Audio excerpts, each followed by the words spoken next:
મારું નામ પરમાર રાજ છે. મારે ધોરણ 12 સામાન્ય પ્રવાહ કોમર્સમાં 99.99 મારે 99.99 ક્લિયર કોમર્સમાં આવ્યું છે. 676 ત્રણ વિષયમાં 100માં 100 એકાઉન્ટ, એસપી અને ઇકોનોમિક્સ. મારા પિતા પોતા ચાની હોટલ ચલાવે છે અને મારી મમ્મી હાઉસવાઈફ છે.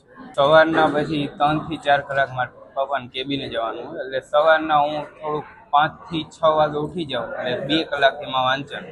પછી 3 થી 4 કલાક મારા પપ્પાને કેબિને હોય, પછી પાછું આવીને સ્કૂલ માટે તૈયાર થાવ, પછી 6 થી 7 કલાક સ્કૂલ, પછી આવીને ફ્રેશ થઈને પાછું વાંચવાનું ચલી. પછી છેલ્લે સ્કૂલનો બહુ સપોર્ટ રહ્યો. છેલ્લે મોક ટેસ્ટ એટલા આખા મહિનામાં હતા. પછી રીડિંગ ટાઈમ 10 થી 12 કલાકનો હતો. પછી એમાં 3 કલાક પેપર હતા, દરરોજ પેપર લેવાતા હતા. એટલે છેલ્લાના પેપર ને એ બધે સર ટીચરનો બહુ સપોર્ટ રહ્યો.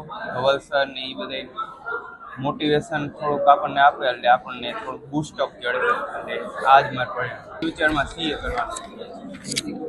તો પરિણામમાં તો એટલું જ કહી શકું કે જેટલું ધાર્યું હતું થોડુંક ઓછું કહી શકી, પણ આવ્યા એમાંય પછી રાજી. બીજા વિદ્યાર્થીને એટલો મેસેજ કે સ્કૂલની જેટલી પરીક્ષા લેવાતી હોય એમાં ક્યાંક ઓછા આવે તો એમાં નાસીપાસ થવાનું નહીં. મારે ઘણી વાર ઓછા આવ્યા, એટલે જે બોર્ડનું છે એ જ મેન છે. એટલે આપણે મેનની જ તૈયારી કરી, પણ એમાં આ બધી જે એક્ઝામ છે એને તમારે મહત્વ આપવું જોઈએ. પણ એમાં ઓછા આવે તો રિગ્રેટ કરવાની જગ્યાએ વાંચનમાં ફરી પાછા લાગી જાય. બોર્ડના રિઝલ્ટ પર મેન ફોકસ. મારા દીકરાનું નામ રાજ નારાયણભાઈ પરમાર છે અને એ બહુ ભણવામાં મહેનત કરતો હતો. મને ચાની લારી છે મારે ગંગોત્રી મેન રોડ ઉપર.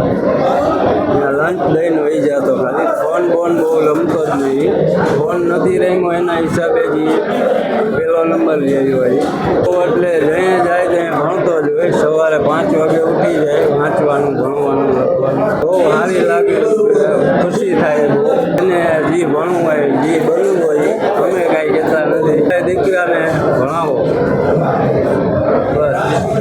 સાંજ સમાચાર ફેસબુક પેજને લાઇક કરો, વિડીયો શેર કરો અને વધુ વિગતવાર સમાચાર માટે sanssamachar.net વિઝિટ કરો.